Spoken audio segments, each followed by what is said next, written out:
É uma grande alegria estar aqui com os irmãos e com as irmãs nessa noite. Fico muito feliz de receber o convite do pastor Josimar, também em nome do conselho da IPB aqui de Lençóis Paulista.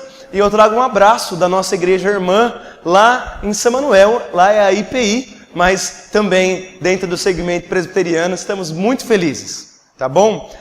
Antes de falarmos um pouco sobre a palavra dessa noite, eu gostaria de tirar 2 ou 3 minutos para falar um pouquinho da história nossa e como que eu cheguei perto do pastor Josimar, né? Toda semana eu me reúno com pastores das igrejas presbiterianas lá de Botucatu. A gente toma um café da manhã junto, bate um papo, cuida um dos outros, né? E nesses intercâmbios pudemos fazer uma viagem. Eu fiz a viagem junto com o pastor Josimar lá para Campinas, num curso. Lá nos conhecemos. Tive a oportunidade no ano passado de falar junto ao presbitério de Botucatu da IPB, lá na igreja Maranata, e lá o pastor Josimar falou: pastor Paulo, vamos trazer o senhor um dia para Lençóis, vamos caminhar junto, né? A igreja nossa lá em São Manuel, ela tem 115 anos, é uma igreja muito antiga, assim, sabe? Mas é uma igreja que desabou. Em 2008, o prédio literalmente caiu. A construção vizinha tirou um muro de arrimo, quis acelerar a obra, teve uma época de muita chuva de lateral e a igreja desabou. Graças a Deus não tinha ninguém dentro, mas foi uma luta muito grande. Aí a igreja foi sucumbindo. Quando em 2011 o presbitério decide interferir e tornar a IPI de São Manuel, de 115 anos hoje, um campo missionário. E aí eu fui como seminarista de 4º ano, estava no meu 4º ano de seminário, junto com o pastor para atos pastorais. E esse era o desafio. O que fazer? Quer dizer, uma igreja com 7 ou 8 pessoas, a maioria de cabelos brancos, ou como eu e o pastor Josimar sem cabelos, né? O que fazer para resgatar ali a história da igreja, o trabalho com a igreja? E então eu fiz a escolha de fazer uma pós-graduação na área de revitalização e plantação, e pude estudar um pouco, percorrer caminhos, porque eu não me sentia preparado para assumir o trabalho lá em São Manuel, nas condições que estava. E de lá para cá, graças a Deus, Deus tem trabalhado na nossa igreja, e seguindo aí a vontade de Deus, hoje nós estamos felizes. Estamos lá com um grupo bacana, um grupo similar a esse, e também estamos em outras cidades, né? Estamos em Areópolis, na Pratânia e também na Barra Bonita, e agora tentando ter 3 cultos ao mesmo tempo com um público diferente.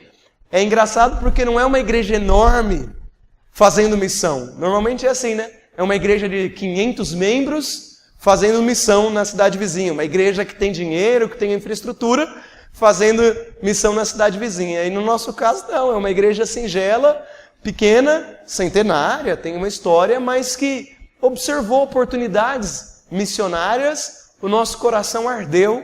E aí começamos com 2 grupos pequenos na Barra Bonita, temos 2, 3 em Areópolis, 1 na Pratânia e estamos lá. E agora, o ano que vem vai ser um desafio que nós vamos começar a ter cultos de manhã na Barra Bonita, em Areópolis. Então são novidades. Para uma igreja pequena, imagine que no louvor, se falta o baterista, não tem um para repor, né? Se falta o guitarrista, não tem um para repor. Então, como de 5 pães e alguns peixes nós vamos conseguir alimentar uma região onde o presbiterianismo não tem IPB, nem IPI na Pratânia, nem em Areópolis, na Barra Bonita ainda tem.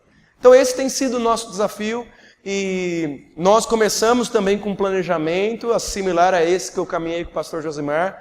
E nós estamos felizes, né? Não é fácil a luta, os desafios são os mesmos, os problemas são os mesmos, mas ter a visão de onde nós queremos chegar, uma visão que vem de Deus, isso inspirou muito nosso coração. E hoje nós temos trabalho nessas cidades, singelos, simples. Se me perguntarem assim, pastor, vai dar certo? Vai vingar? Vai, né? Não sei. Eu sei que hoje tem pessoas recebendo o evangelho. Essa semana, eu vou dar um exemplo, com ele eu termino. Eu fiz uma oração para um jovem que faz tempo, faz ali 2, 3 meses que a gente está caminhando. A avó dele faleceu, no final da oração ele falou, em nome do Pai, do Filho e do Espírito Santo. Né? Uma outra que eu estamos trabalhando lá, acabou o estudo, ela, pastor, que signo que o senhor é? Peixes? Olha, eu vou te dizer, tem muita coisa boa do signo de peixes, né? Então, a gente está no meio de um povo que, de certa forma, é incrédulo Isso me enche o coração de alegria. Se vai virar uma igreja lá ou não, não sei. Isso quem vai dar abrangência é Deus.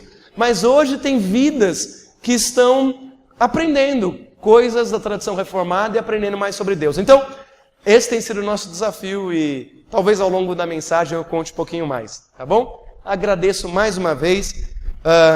E para a meditação nessa noite, quero convidar os irmãos e as irmãs a abrirem suas Bíblias no livro de Gênesis, capítulo 15. Livro de Gênesis, capítulo 15.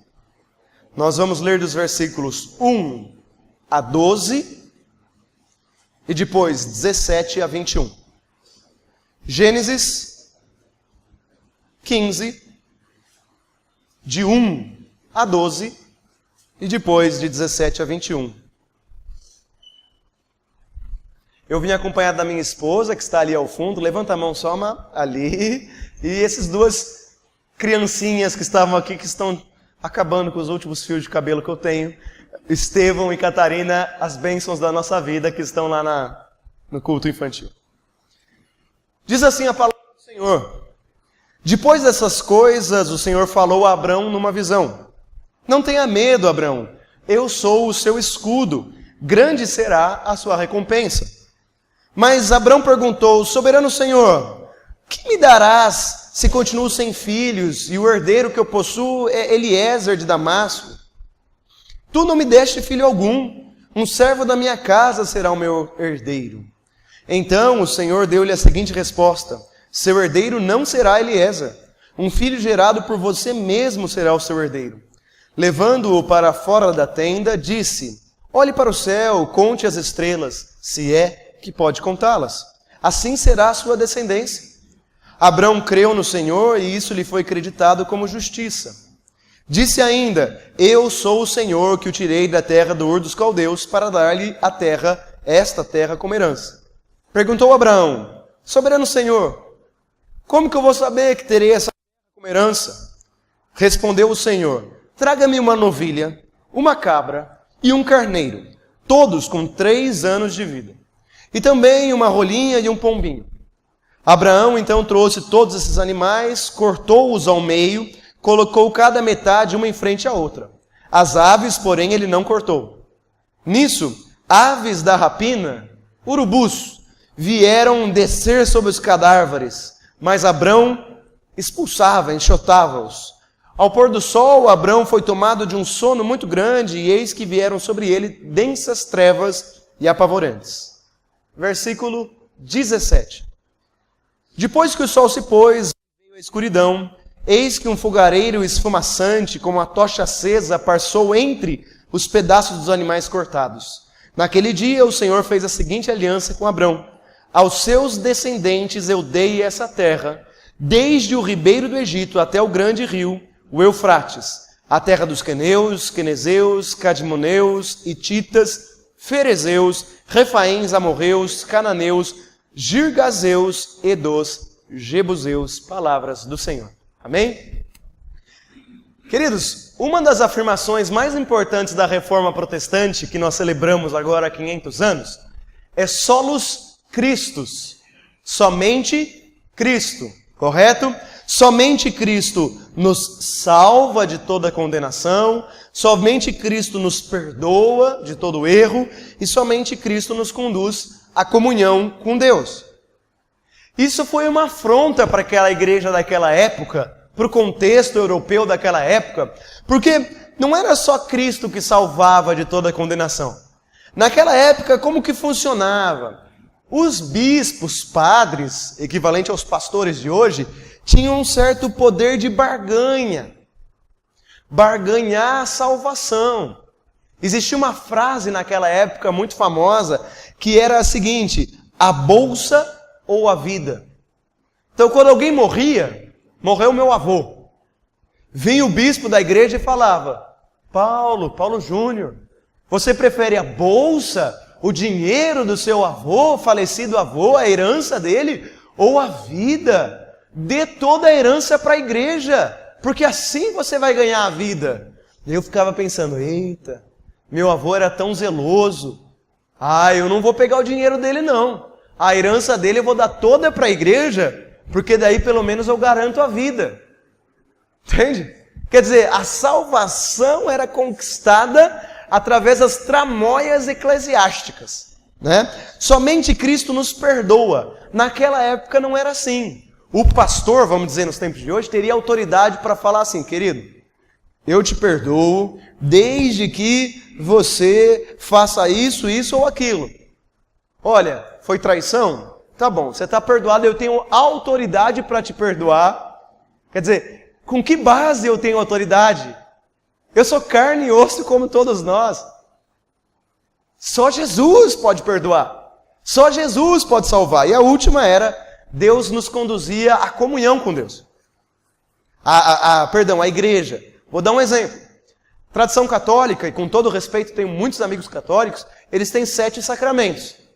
Começa com o batismo, depois eles têm a crisma, a primeira comunhão, tem também a Eucaristia, o casamento, tem a penitência, que é a confissão de pecados, e tem a extrema unção.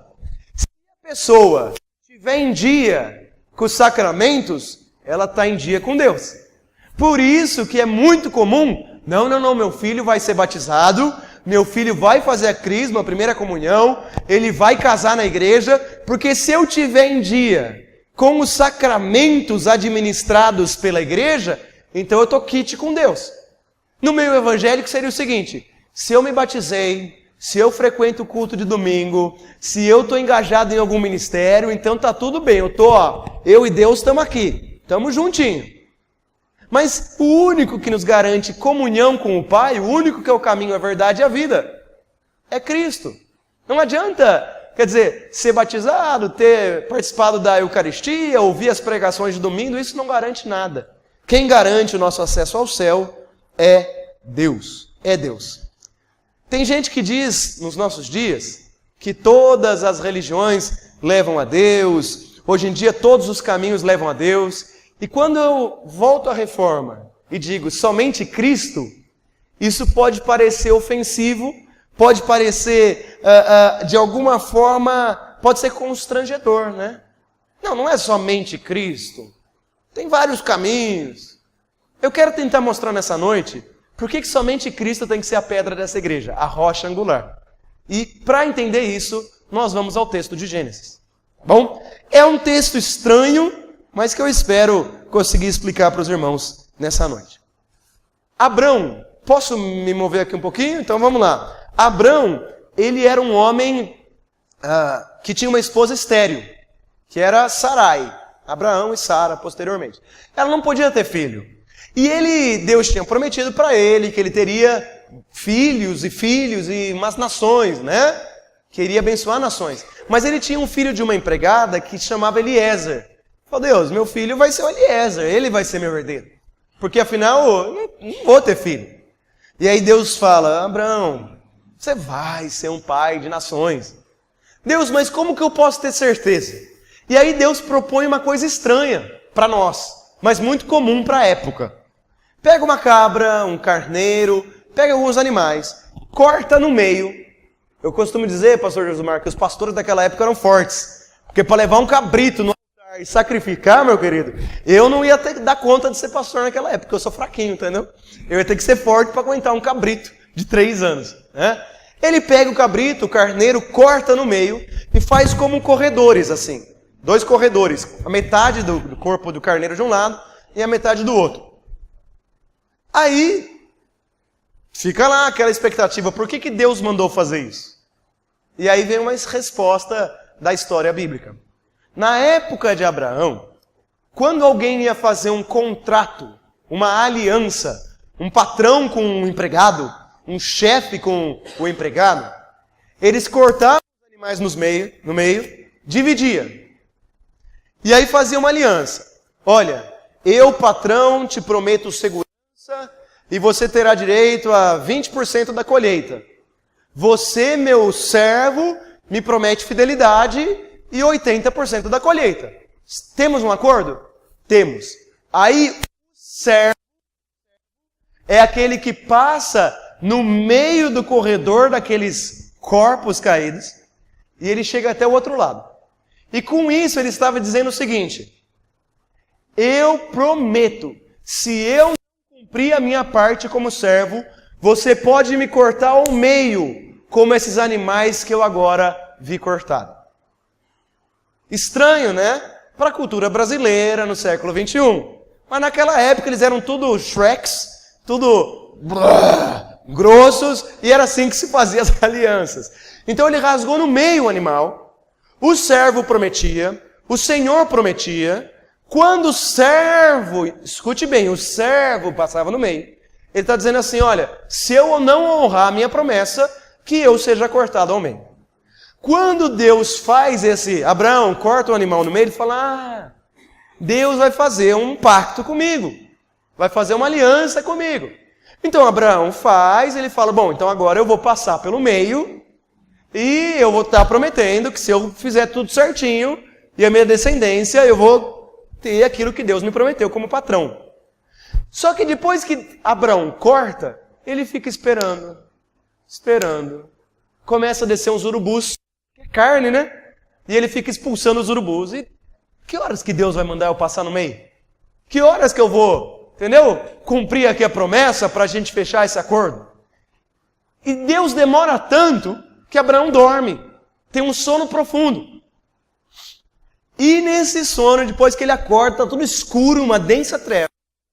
Diz o texto que uma tocha de fogo desce do céu, passa no meio daquele corredor e com isso é selada a aliança. Abraão fica extremamente espantado por duas razões. A primeira razão é que normalmente é o servo que passa. E quem passou foi o Senhor. Porque o fogo era uma das demonstrações da presença de Deus. A sarça ardente, quando Moisés está lá no Monte Sagrado e Deus fala com ele. No Novo Testamento tem o fogo que desce do Pentecostes. O fogo representa Deus. E aquela tocha que passa no meio é Deus. E Abraão fica espantado, porque não é o Senhor que tem que passar pelo corredor, é o servo. Por que Deus está assumindo o papel de servo? Que depois o profeta Isaías vai lembrar de Jesus, já dando uma pista, como servo sofredor. A segunda razão que mais impressionou Abraão é a seguinte. Quando Deus passa, ele está dizendo, Abraão, se eu não cumprir minha parte, eu posso ser cortado ao meio. E se você não cumprir sua parte, eu vou ser transpassado ao meio. Deus está colocando Ele no pacto.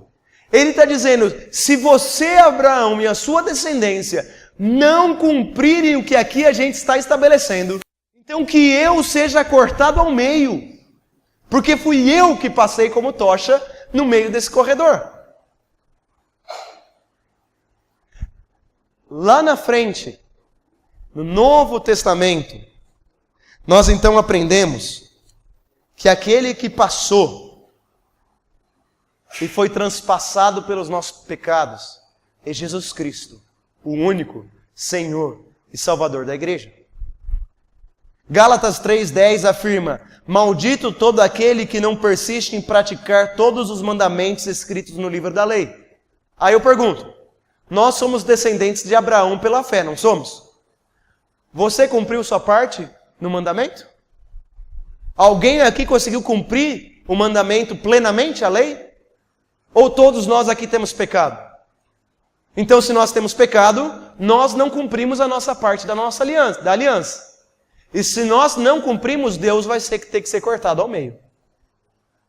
Mas, na cruz, se cumpre aquilo que Deus disse a Abraão. Cristo nos resgatou da maldição da lei quando Ele se tornou maldição em nosso lugar. O que eu e você merecíamos? Ser cortados ao meio. Mas quem foi cortado ao meio? Jesus Cristo de Nazaré. Maldito é todo aquele que for pendurado no madeiro. Jesus se tornou maldito em meu lugar e no seu lugar no madeiro. Para quê? Para que em Cristo Jesus a bênção que Deus prometeu a Abraão chegasse também aos gentios, isto é, a mim e a você, para que nós recebêssemos a promessa do Espírito Santo mediante a fé, conforme o apóstolo Paulo.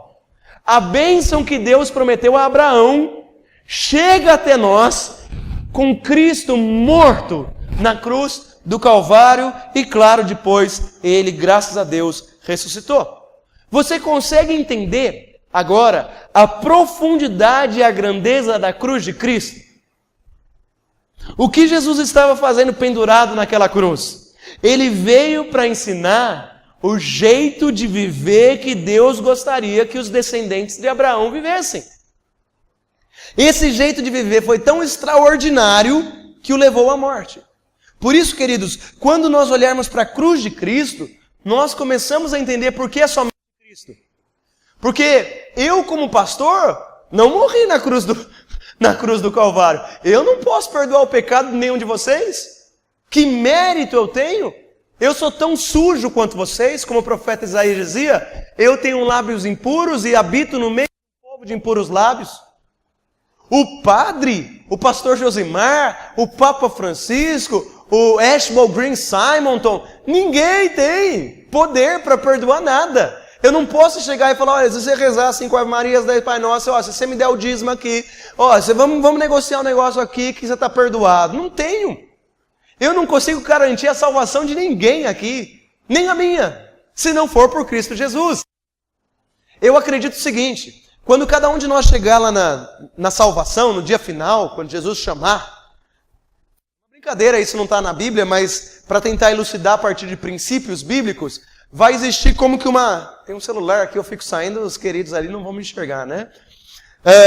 Eu acredito que vai ter uma balança, e vai ter uma fila, e a balança é assim, ó, perdição ou salvação? E aí cada um vai estar lá com sua listinha. Ai, eu fui na igreja, eu não perdi um domingo na IPB de Lençóis, poxa vida, estou preparando meu discurso, né? Na hora lá, daí o anjo chama, próximo, sobe lá, Senhor, doei muito dinheiro para pai, não sei o que, perdição, inferno. Senhor, mas perdição, inferno. Aí chega a minha vez, na hora que chamar Paulo Câmara Marques Pereira Júnior, eu vou andar bem devagar, eu já tenho, é o meu segredo, quando chegar essa hora faça isso. Eu vou bem devagar, e eu vou torcer, para sentir alguém tocando no meu ombro assim. E eu vou olhar para o lado, Jesus vai falar assim, filho, você é meu, pode deixar que eu suba no seu lugar. E na hora que Jesus subir naquela balança, vai dar salvação. Porque Ele sim é digno de toda honra, glória e poder. Ele não tem perdição. E aí, eu só estou indo para a salvação porque Ele subiu no meu lugar. Porque se eu subisse, eu ia ter até vergonha se os cristãos da minha igreja estivessem lá, porque é da perdição. Não tem. Então torça, na hora que você estiver indo para a balança, mas torça para Jesus tocar no seu ombro e falar, filho amado, eu te conheço, meu querido, pode dar lugar que eu vou subir nessa balança. Né? É só Jesus. É só Ele que salva. É só Ele que perdoa. É só Ele que tem poder e autoridade, porque Ele cumpriu aquilo que foi prometido ou foi negociado na aliança que Deus fez com Abraão. Eu tenho muita admiração por muitos colegas. Eu tenho, inclusive, muita abertura em conhecer muitos trabalhos que existem, não tenho problema algum. Mas eu não posso abrir mão de acreditar que é só Cristo. Pastor, mas e aqueles povos que não conhecem a Deus, né? Eu tive a oportunidade de ir para a Indonésia em 2012, fiquei um mês lá, em Jakarta. É uma Yogyakarta, que fica na ilha de Java. E lá tem muito islamismo, tem budismo, tem taoísmo, enfim. Muitos ali não conhecem o cristianismo. E aí Deus, Ele é o juiz e Ele vai ver como que Ele vai avaliar essa situação. Aí não cabe a mim querer saber quais critérios Ele vai usar. O que eu sei é que se a pessoa não teve acesso, Deus vai avaliar lá, de algum modo que excede a nossa compreensão humana. É claro que Deus é justo, Deus é um Pai bondoso, né? Mas eu conheço a verdade. E se eu tiver a oportunidade de falar em amor, que Cristo Jesus morreu na cruz do Calvário, que Ele é o Filho do Salvador, então eu não perderei essa oportunidade. Os conceitos da Reforma Protestante foram e ainda são muito contundentes. Depois de 500 anos, eles não são apenas uma história, mas a Reforma ela continua apontando para a grandeza de Cristo. Cristo Jesus é suficiente. Eu não preciso que alguém faça uma oração forte para eu ganhar o amor de Deus. Eu não preciso fazer boas obras para eu conquistar a salvação. Eu não preciso de sacrifício, porque o maior sacrifício já foi realizado na cruz do Calvário. Não tem nenhum sacrifício que eu possa fazer que chegue aos pés daquele sacrifício que Jesus fez. Ah, pastor, mas o senhor não sabe. Meu avô mexia com magia negra, candomblé, é só coisa errada, e pode ter certeza, tem débito na minha conta e... Querido, não tem débito nenhum. Romanos 8 diz, nenhuma condenação há para aqueles que estão em Cristo Jesus. Sem Cristo, ou buscando qualquer outro caminho, eu fico girando como que em falso, num labirinto, e jamais eu vou chegar na salvação completa e plena. Né? Porque é somente um Deus e um mediador entre Deus e os homens, o homem Cristo Jesus, o qual se entregou a si mesmo como resgate por todos nós. 1 Timóteo 2:5. Nós não devemos olhar com superioridade para as pessoas que não seguem a Cristo. Nós não devemos caçoar da crença de ninguém. Nós não devemos condenar pessoa alguma. Se você teve a graça de já descobrir que Jesus Cristo é maravilhoso, então, portanto, ai de mim se não pregar o Evangelho, porque eu sei que só há vida em Cristo Jesus. Nós somos responsáveis por fazer que Cristo seja conhecido em Lençóis Paulista, em São Manuel. Turma, eu quero terminar nesse aniversário de 35 anos, pastor, da igreja. Eu quero desafiá-los a viver a missão de Deus. Eu quero desafiá-los a orar pelo pastor Josimar, não é porque ele é meu amigo. Eu estou no meu 4º ano de ministério, né? Meu avô era pastor, também, reverendo Mauro Fernandes Pacheco. Eu sou de tradição presbiteriana, independente, mas eu fiz uma primeira faculdade. Eu sou formado em Relações Internacionais na PUC São Paulo, depois que eu fui fazer teologia. Estou no 4º ano. Queridos, como é difícil, hein? É complicado, porque tem gente que é mais velha, tem gente que é mais nova na fé, tem gente que é intermediária. Para algumas pessoas, esse banco aqui ele é maravilhoso, ele é sagrado, porque, imagina, a minha igreja tem a dona Eunice, ela tem 89 anos. Pastor, mãe de um pastor. Pô, naquele banco, entendeu? Ela trocou a fralda do filho dela, o falecido reverendo Guedelha cuidou. Naquele banco, ela lembra dos filhinhos dela, todos de branquinho na hora do batismo. Aquele banco, entendeu? É muito precioso para ela. E para aquela pessoa que chegou faz um mês na igreja, aquele banco é um banco. E como tem que explicar as diferenças, os interesses diferentes, é muito difícil. E eu aprendi que para a igreja caminhar para frente, eu sei que é redundante, mas caminhar é trabalhar para a missão de Deus. Eu tenho aprendido isso com pouco tempo.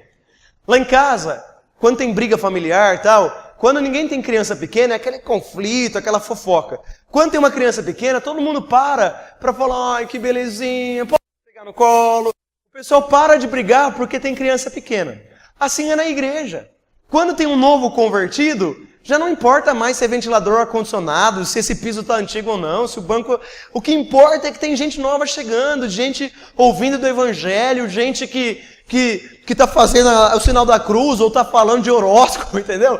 Mas é gente que nunca ouviu o Evangelho e está tendo a oportunidade de ouvir um Evangelho que na tradição presbiteriana não é a melhor nem a pior, mas é uma tradição séria, é uma tradição bacana, é uma tradição que eu me orgulho muito. Então, o convite que eu acredito que eu aprendi lá, pastor Josimar, é que a missão, ela encanta. Quando eu vou proclamar o Cristo vivo para as pessoas. Lá não é mar de rosas, o nosso culto nem enche tanto quanto vocês aqui, pastor Josimar. A igreja de vocês aqui, sei lá nós dá umas 70 pessoas. Só que eu sou um apaixonado pela missão. O pastor não faz nada sozinho. Nada. E outra, quando tem um filho pequeno, querido, aí acabou de vez, a gente não tem tempo para nada, né? Só para trocar fralda, ajudar a esposa e ficar maluco, né? O que a gente começou a trabalhar lá? O nosso problema. A gente queria fazer classe de adolescentes. Pô, Jesus não falava assim, ele não falou, no primeiro momento, vinde a mim, né? No início, vinde a mim. No início do ministério. Mas quando ele morre, o que ele fala? Ele muda o verbo. Ele muda o imperativo. De vinde para ide. Mudou. Quando Jesus começa o ministério é vinde, venha a mim. Porque ele estava iniciando o programa. Mas depois, quando ele está morrendo ali, morreu, voltou ressuscitado e está dando as últimas palavras em Mateus 28, de 18 a 20, ele fala, ide, mudou o paradigma. Só que a igreja presbiteriana, olha, eu tenho um estudo de um autor chamado Johannes Reimer, é um teólogo alemão. Ele tem dito que se a igreja metodista na Inglaterra continuar no ritmo que está indo, em 2034 ela desaparece. A igreja anglicana britânica diminuiu 60% de 1920 a 2000. A igreja presbiteriana independente do Brasil, pelo menos, está aos cacos. Eu não sei como está a IPB, mas eu imagino que está por aí também. Tem algumas igrejas expoentes, mas as igrejas estão minguando. Estão ficando só cabelo branco. E eu gosto de cabelo branco, mas a gente tem que pensar nas novas gerações. E parece que tem muita gente sofrendo. Eu estou à frente de um trabalho em São Paulo, na capital. A IPI tem 115 igrejas. Das 115 igrejas, nos últimos 10 anos, apenas de 3 sínodos, o equivalente a 15 presbitérios, só um presbitério cresceu e cresceu de modo vegetativo. Então, alguma coisa está acontecendo, já aconteceu na Europa, já aconteceu nos Estados Unidos, está chegando para cá. Só que não adianta ter método, pacote, se não tiver o coração por isso. E o coração, se você não tem, rasga a tua veste, dobra o teu joelho e pede a Deus, porque ele só vem do céu. Não adianta a força de vontade, não adianta vai dar certo. Se Deus não te fizer apaixonar por almas, por vidas, não adianta. Eu tenho um adolescente na minha igreja, pastor, que ele falava assim, aqui tem que bombar. Porque a igreja de Botucatu está com 40, 50 adolescentes. Falei, bombar? Bombar é vaidade. Falei, quem que você quer que esteja aqui? Não sei, pastor, eu quero muita gente. Mas quem? Não sei. Falei, me dá um nome. Zezinho, quem? Pastor, tem o Luiz Guilherme. Ele está sofrendo. O Luiz Guilherme, eu quero na igreja. O Luiz Guilherme eu quero. O filho da Aninha, irmão da Ruth, que tem problema na perna e tem chulé quando não passa. O Luiz Guilherme eu quero na igreja. Quem? Qual que é o nome, sobrenome de quem eu quero ver sendo alcançado pelo reino? Bombar é genérico, é vazio. Não. O Zezinho, pastor. Poxa vida, o Zezinho. Tem lá um menino na nossa igreja que é filho de traficante do PCC. Ele eu quero na igreja, porque eu quero que ele conheça Cristo. Pietra eu quero na igreja. Gente, se não passar desodorante, fica fedido. Gente, às vezes é chata. Gente, e Deus amou gente. A gente tem que amar gente. Então, o desafio de pregar o evangelho, ai de mim se não pregar o evangelho, é de olhar e se apaixonar. Hoje eu estive em Areópolis, estava com 20 pessoas lá. A gente aluga um lugar, paga lá R$90, pega lá um violão, põe lá na caixa e são as ovelhas que estão organizando tudo. Entendeu? Aí o pastor, o conselho, tem o papel de discipular, de capacitar, qualificar, né? Pagar curso para a pessoa se qualificar, mas encher o coração da pessoa de paixão pela obra. Quando eu fui para Barra Bonita, eu vi aquela mulher falando de horóscopo, o outro fazendo sinal da cruz, eu achei o máximo. Eu saí fervendo de alegria, porque eu não estava rodeado de santos, de só gente perfeita. Termino dizendo o seguinte, para provocar a igreja, porque eu acho que mês de aniversário é isso. A palavra de Deus diz que quando há um novo convertido, há festa no céu.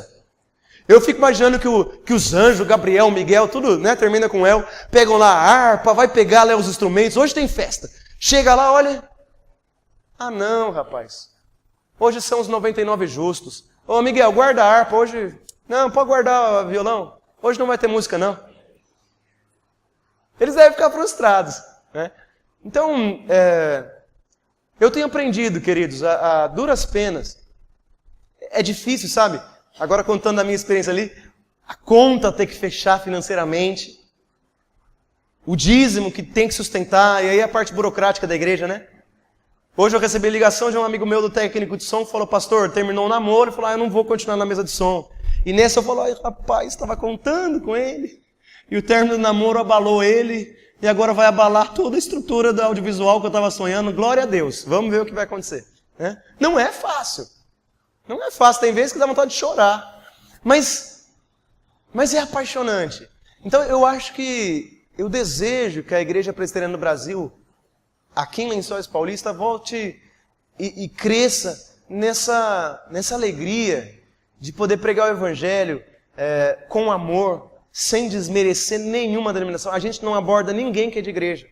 Nem que seja de católica, a gente não fica abordando. Não vou. Tem muita gente aí que não é de igreja nenhuma. Eu não vou ficar abordando gente que é da IPB, ou da Assembleia, ou da Batista. Não, é gente que está perdido, né? Quero desafiá-lo. Jesus Cristo morreu na cruz do Calvário, cumpriu o preço, foi cortado ao meio, e nós somos peregrinos aqui. Como dizia a música, sou forasteiro aqui, em terra estranha estou, né? Vim aqui para anunciar, eis a mensagem do Senhor, arrependei-vos já. Conhece essa música? Porque é chegado o tempo que nós possamos ser o povo de Deus em Lençóis, que se alegra com 35 anos, se alegra pelo que já foi conquistado, mas que volta a se apaixonar por proclamar o Evangelho àquele que não ouviu. Amém? Posso fazer uma oração? Vamos orar, mesmo assentados, mas com toda a reverência. Santíssimo Deus, é para mim um privilégio estar nessa casa de oração, nesta igreja irmã. Te agradeço, ó Pai, por ver o trabalho do pastor Josimar e também do conselho, e porque eles estão sonhando em algo a mais. Não sei, ó Pai, se eles vão atingir as metas e os objetivos, mas como é bom olhar para um lugar onde nós queremos ir.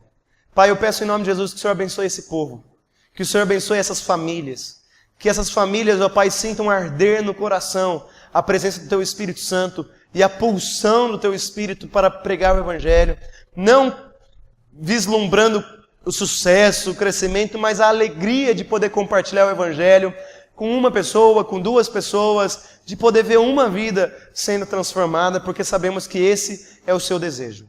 Que o Senhor abençoe, ó Pai, a este conselho, que a igreja, ó Pai, dê todo o suporte que o pastor Josimar precisa para tocar adiante esse projeto, e que Teu Espírito Santo conduza e levante homens e mulheres nessa igreja para fazer os trabalhos aqui sonhados. Pai, o nosso desejo é poder abençoar vidas e falar para as pessoas que existe sim um Cristo, um Salvador, que é o Teu Filho amado, Jesus. Que nós possamos, como Teu povo, nos alegrar. Eu em São Manuel, eles aqui em Lençóis, aqui no interior paulista, de nós estarmos cumprindo o nosso papel com muito zelo e temor. Que o Senhor abençoe e dê a abrangência que está no Teu coração para esse trabalho. Oramos em nome de Jesus. Amém. Que Deus abençoe.